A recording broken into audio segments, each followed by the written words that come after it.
ইয়া ভাই লোক তো কি খবর আজকের ভিডিওতে তোমাদের সবাইকে স্বাগত। তো আজকে আমরা ফ্যাক্ট ফাইল চ্যানেলে দেখব যে আমাদের ইন্ডিয়ান কার্টুন আর ফরেন কার্টুনের থেকে খারাপ কিনা, মানে সত্যি কি খারাপ। अगर मैं कहूँ कि द जंगल बुक को ऑस्कर हमारी वजह से मिला है तो आप कहोगे कि कहाँ राजा भोज और कहाँ गंगू तेली, इनका तो कोई कंपैरिजन ही नहीं है। लेकिन मानो या ना मानो ये सच है, बिल्कुल 16 आने खरा। लेकिन इससे ज्यादा हैरान करने वाला है ये नारा, 1 को 2, 2 को 4 और 4 को 8 करो, छोटा भीम और मोटू पतलू को बैन करो। पर ये तो इंडिया के टॉप के कार्टून है जिनसे बच्चों को प्यार है, तो इनके खिलाफ बैन के ना।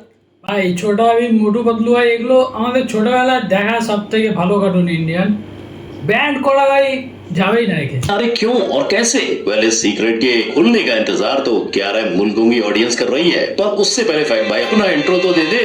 हम फैक्ट भाई जो सीधी बात को टेढ़ा समझाते हैं और टेढ़ी को सीधा। और आज फैक्ट भाई इंडियन कार्टून के बद से बदतर हो रहे हालातों के फैले रायते को समेटेगा और आपको बताएगा कि आखिर ऐसा क्यों हो रहा है। तो वॉल्यूम करो ভাই যেভাবে এখনকার বাচ্চারা অ্যানিমে দেখছে, মানে অ্যানিমে যেগুলো জাপানিজ অ্যানিমে হয়, তো ভাই ইন্ডিয়ান কার্টুন ভাই বন্ধ হতেই পারে, কিছু করার নেই ভাই, আমাদের ইন্ডিয়ানদের জন্যই হচ্ছে। भाई स्ट्रेस को बाय बाय और चलो करते हैं आज का वीडियो स्टार्ट। लेकिन वीडियो में आगे बढ़ने से पहले एक डिस्क्लेमर डालना जरूरी है। इस वीडियो में दिखाई जाने वाली सारी चीजें फैक्ट्स पर बेस्ड हैं। फैक्ट भाई इस पर अपनी पर्सनल ओपिनियन नहीं थोप रहा है। और सबसे इम्पोर्टेंट, फैक्ट भाई का ये वीडियो कार्टून को खराब बताने के लिए नहीं, उनके खराब होने के जड़ को ढूंढने के लिए है, ताकि उन चुनौतियों को फिक्स करके इंडियन कार्टून वर्ल्ड क्लास बन पाए। तो अब सबसे पहले बात करते हैं छोटा भीम शो की। इस शो को किसने नहीं देखा, पर अब मामला उल्टा है। लोग छोटा भीम को बैन करवाना चाहते हैं। इंटरनेट की गलियों में रेडिट से लेकर फेसबुक और फेसबुक से लेकर पिटीशन साइट्स पे तक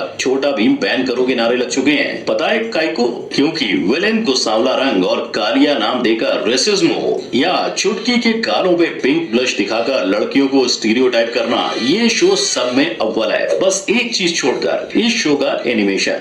जी हाँ, एनिमेशन। ये उस चिड़िया का नाम है जिसने हमें डोरेमोन, पोकेमोन और ड्रैगन बॉल जैसे जापानीज एनिम सीरीज और एनिमेटेड अमेरिकन शोज दिए। फिर चाहे वो मिकी माउस हो, Tom and Jerry, Johnny Bravo या कोई और शो।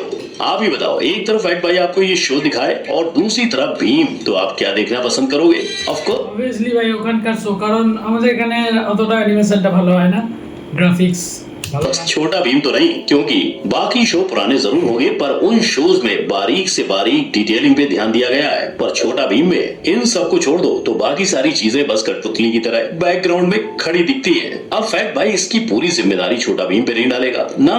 इसकी दो मेजर वजह है, एक लैक ऑफ इंफ्रास्ट्रक्चर और दूसरा ट्रेनिंग। मतलब जब इंडिया की एनिमेशन इंडस्ट्री की पास क्वालिटी एनिमेशन इंफ्रास्ट्रक्चर ही नहीं है, तो एनिमेटर्स को बेस्ट ट्रेनिंग नहीं मिलेगी और फिर कोई भी इन कार्टून्स को देखकर बोलेगा ये तो टट्टी है। लेकिन ये बात भी 16 आने खरी है कि एनिमेशन क्वालिटी में हीरे जड़ के भी एनिमेटर्स क्या ही करेंगे जब इंडिया के एनिमेटेड कार्टून के सिस्टम में ही लफड़ा है। अब देखो, आप कोई भी अमेरिकन, जापानीज कार्टून और एनिमेशन शो उठा लो, आपको यहाँ हर तरह की कहानी मिल जाएगी। एक्शन पैक कहानी चाहिए, ये लो। कॉमेडी, ये लो। कुछ लाइट हार्टेड, ये लो। और ये बस कुछ एग्जाम्पल है। लेकिन अब बात करते हैं इंडिया के कार्टून और एनिमेटेड शोज की। हमारी हर कहानी बस एक ही घिसे पिटे प्लॉट लाइन पे चलती है। हीरो विलेन से फाइट करेगा, जीतेगा और अच्छाई की बुराई पे जीत हो जाएगी। ये सेम चीज मोटू पर। হ্যাঁ ভাই, ফ্যাক্টটা তো ভাই কথাগুলো যেগুলো বলছে ওগুলো একদম ঠিক বলছে, কারণ এটাই আমাদের মানে অ্যানিমে সিরিজে হয়, খালি ভিলেনের সাথে লড়াই করতে দেখা যায়। लो गट्टू गट्टू और माइटी राजू हर एक कार्टून में देखने को मिल जाएगी। मतलब जिस कैरेक्टर को कुछ सालों पहले चड्डी के अलावा कुछ पहनना नसीब नहीं था, वो दुनिया को बचाएगा। इसके अलावा ना तो शो के साइड कैरेक्टर की बात होती है, ना ही उनका कैरेक्टर डेवलपमेंट, और इसका जिम्मेदार है बॉलीवुड। आप मानो या ना मानो, पर kid Krrish, Astra force, little Singham और स्मैशिंग सिम्बा, इन सारे शोज को देख लो। 2.5-3 घंटे की मूवी उठाया है और बस उसके आधे घंटे के एपिसोड बनाकर बच्चों को दिखा रहे हैं और उन्हें बेवकूफ बना रहे हैं। और सिर्फ बड़े पर्दे से ही नहीं, अब तो छोटे पर्दे मतलब टीवी चैनल्स पे आने वाले शोज के भी कार्टून बन रहे हैं। सही पर ভাই বলিউডের ভাই একটা কথা ঠিক ভাই, ওরা নিজেরা নতুন কিছু ভাবতেই পারে না ভাই, খালি লোকের থেকে নিয়ে নিয়ে বানায় চুরি করে, কি বলবো আর। अगले फैक्ट भाई बात कर रहा है तारक मेहता का उल्टा चश्मा के कार्टून, मजे तारक मेहता का छोटा चश्मा। तक ये शो ओरिजिनल रहा, सबका फेवरेट था, पर इनकी कहानियां खींच তারক মেহতা কা ছোটা চশমা কোনো কার্টুন এসছে? আমি দেখিনি এখনো।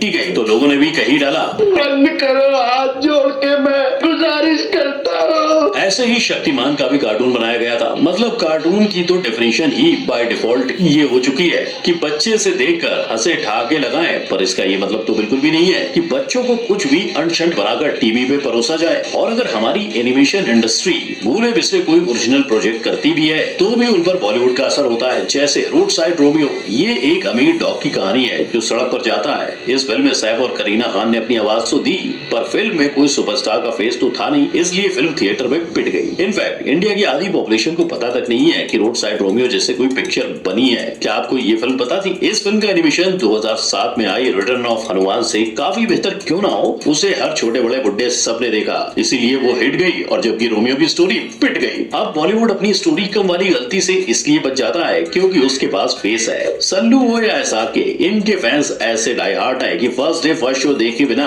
उनका निवाला गले से नहीं उतरता। लेकिन एनिमेशन अब तक इंडिया में ये जगह नहीं बना पाया है और इसकी वजह है मेकर्स का ऑडियंस पे ध्यान ना देना। বাট ভাই অ্যানিমেশন, ভাই জাপানিজ অ্যানিমেশন কিন্তু আমাদের ইন্ডিয়ার জায়গা বানিয়ে নিচ্ছে একটা খুব তাগড়া জায়গা, ঠিক আছে, যেখানে বাচ্চারা খুবই অ্যাডিক্টেড হয়ে গেছে এখন অ্যানিমেশনে, জাপানিজ অ্যানিমেশনে।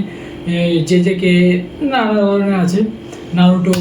एक सच्ची ऑडियंस बेस की कीमत तुम क्या चाहो मेकर बाबू, पर फैक्ट भाई जानता है, लेकिन इसे फैक्ट भाई विस्तार में समझाए उससे पहले जरा यहाँ गौर फरमाए कि इंडिया में एनिमेशन कार्टून बनने की शुरुआत कब हुई। तो भाई लोग, कोई एनिमेशन की शुरुआत 15 नवंबर 1934 में रिलीज हुई जम्बू कागा को बताता है, तो किसी के मुताबिक इंडिपेंडेंस डे के बाद 1957 में द बैनियन डियर से इसकी शुरुआत हुई थी। यानी 50+ ईयर्स पहले शुरू होकर भी इंडिया एनिमेशन इंडस्ट्री लास्ट है। और ये इसलिए क्योंकि इंडिया ने इसे सिस्टमाइज करने का कोई तरीका नहीं ढूंढा। इंडिया में कार्टून बोले तो सिर्फ और सिर्फ बच्चों का मनोरंजन, जबकि अमेरिका और जापान दोनों ने एनिमेशन को सिस्टम में ढाला है। उन्हें जब मन करे वो कोई कहानी लेकर उसकी सीरीज नहीं बनाते। कोई भी एनीम सीरीज आने के पहले जापान में उसकी मैंगा रिलीज होती है और एक दो नहीं 10-10 वॉल्यूम की सीरीज रिलीज होने के बाद मेकर्स को क्लियरली पता चल जाता है कि उनकी टारगेट ऑडियंस कौन है। ज्यादातर उनकी टारगेट ऑडियंस एडल्ट ही होते हैं। उन्हें पता होता है कि अगर सीरीज बनी तो उसका मैक्सिमम रेवेन्यू कैसे जनरेट हो पाएगा, इसके बाद ही वो उस पर सीरीज बनाते हैं। अमेरिका का केस भी सेम है। आप मार्वल का एग्जांपल ले लो, पहले उनकी कॉमिक आई, फिर कार्टून सीरीज और अब लाइव एक्शंस, एंड ये सब बॉक्स ऑफिस हिट ही बने हैं। ये बात इंडियन इंडस्ट्री को समझ तो आ चुकी है, पर शायद उन्हें एक सिस्टम बनाने से आसान इंडियन मैथोलॉजी को कॉपी करना लगता है। जिनकी कहानी इंडिया के बच्चे बच्चे को पता है वो उन्हें पसंद करते हैं और उनसे रिलेट भी। इसीलिए छोटा Bhim, selfie with Bajrangi, Kumbhakarna, roll number 21 जैसे शोज मार्केट पे राज कर रहे हैं। फिर भले इनकी कहानी में दम कम हो या इनकी कार्टून क्वालिटी दूसरों के मुकाबले कम ही क्यों ना हो, लेकिन मान लो कोई स्टैनली लेवल का राइटर एक ओरिजिनल कहानी लाने में और अपनी ऑडियंस को अच्छी तरह पहचानने में सक्सेसफुल हो भी जाता है तो ऐसी फिल्में बनती ही नहीं है। यस, देखो होता क्या है ना, इंडियन ऑडियंस को पिछले 50 सालों का रिकॉर्ड देखकर इन पर भरोसा नहीं है, जिसकी वजह से अच्छी बेकार दोनों फिल्मों को गिनी चुनी ऑडियंस मिलती है और वो फेल होते हैं। और ऐसे फेल्ड पे फेल्ड प्रोजेक्ट्स का रिकॉर्ड देखकर कौन सा प्रोड्यूसर अपने पैसे डुबाने के लिए इसमें पैसे डाले, राइट। पर अगर इंडिया के ओवरऑल एनिमेशन और वीएफएक्स इंडस्ट्री को देखें तो ये बिलियंस में है और 2025 तक ये मार्केट पूरे 190 बिलियन रुपयों का हो जाएगा। लेकिन जब इतने पैसे डाले हैं तो लोगों से गधा मजदूरी भी पूरी कराई जाती है। एमटीवी, निकलोडियन, डिज्नी जैसे ग्लोबल चैनल के लिए काम करने वाले लॉन्गवीर इंग्लिश खट्टर का कहना है कि इंडिया में स्ट्रिक्ट टाइमलाइन, छोटा बजट और प्रेशर पे काम चलता है। आर्टिस्ट को एक पूरी सीरीज को खत्म करने के लिए 9 महीने जितना वक्त भी नहीं मिलता, जबकि यूएस जैसे कंट्रीज में सेम काम के लिए लोगों को 2 से 3 साल का खुला वक्त मिलता है। तो अब आप ही बताओ किसका एनिमेशन और कार्टून बेहतर होगा, जिसे डिटेल पे काम करने का वक्त मिला या जिससे गधा मजदूरी कराई गई। और मेरे भाई बंधु, ये सोचने की गलती से भी गलती मत करना कि इंडिया को एनिमेशन आता ही नहीं है, क्योंकि ये मानना मुश्किल भले हो पर नामुमकिन बिल्कुल नहीं कि ऑस्कर विनिंग मूवी के लिए इंडिया के एनिमेशन इंडस्ट्री ने काम किया है। फिर चाहे वो 2017 की जंगल बुक हो या फिर लाइफ ऑफ पाई, जिन्हें बेस्ट विजुअल इफेक्ट के लिए ऑस्कर मिला था। अब अपलोड में एडवांस एनिमेशन और उसके टूल्स होने के बावजूद उनका इंडिया से आउटसोर्सिंग करना मतलब इंडिया में टैलेंट की कमी तो बिल्कुल नहीं है। बात तो सही है। कमी है तो सिर्फ उस टैलेंट को पहचानने और उसे सही डायरेक्शन में यूज करने की। वहीं दूसरी तरफ एक प्रॉब्लम ये भी है कि बॉलीवुड की घिसी पिटी फिल्में जो सबको पता है कि व्लॉग होंगी उसके प्रमोशन होते हैं, लेकिन जैसे ही बात आती है एनिमेटेड मूवी या कार्टून सीरीज की, लोग इसे बच्चों की फिल्म कहकर साइडलाइन करते हैं। और अगर आप इस चीज के लिए बॉलीवुड को देखें तो आपको मामला उल्टा दिखेगा। द लायन किंग फिल्म तो आपको याद ही होगी, 2019 में जब इस फिल्म के चर्चे इंडिया में हुए तो लायन किंग के लिए शाहरुख खान बोले तो बॉलीवुड किंग की आवाज आवाज ली गई ताकि ज्यादा ऑडियंस से इसे कनेक्ट हो, और ऑडियंस हुई। इस फिल्म ने अकेले इंडिया में 150 करोड़ रुपए से ज्यादा का कलेक्शन किया था, पर वहीं इंडिया में बनी मूवी कब आई और कब चली गई ये पता ही नहीं चलता। मतलब इस पूरी कहानी को एक लाइन में समअप करें तो हमें सिस्टम सुधारने की जरूरत है। आपको क्या लगता है, हमारी कार्टून के वर्स्ट होने का क्या कारण है? अपना जवाब। হ্যাঁ ভাই, সিস্টেমে প্রবলেম আছে ভাই। ফ্যাক্ট ভাই বলে দিয়েছে, সিস্টেমটা ঠিক করতে হবে। না ভাই, সত্যি কথা বলতে গেলে আমাদের ইন্ডিয়ান কার্টুন, সব কার্টুন ভাই ভালো লাগে না, বাট কিছু কিছু কার্টুন আছে যারা ইমোশনের সাথে এখন জুড়ে গেছে। মানে ছোটো থেকেই আমরা দেখে এসেছি মোটু পাতলু, রোল নাম্বার 21, এগুলো ইন্ডিয়ান কিনা আমি ঠিক জানি না, আমি আই থিঙ্ক ইন্ডিয়ানই। তো এই কার্টুনগুলো দেখো ভাই, এখনকার বাচ্চারা দেখে না, ঠিক আছে? এখনকার বাচ্চারা জাপানিজ কার্টুন দেখে, তারপরে জাপানিজ সিরিজ দেখে,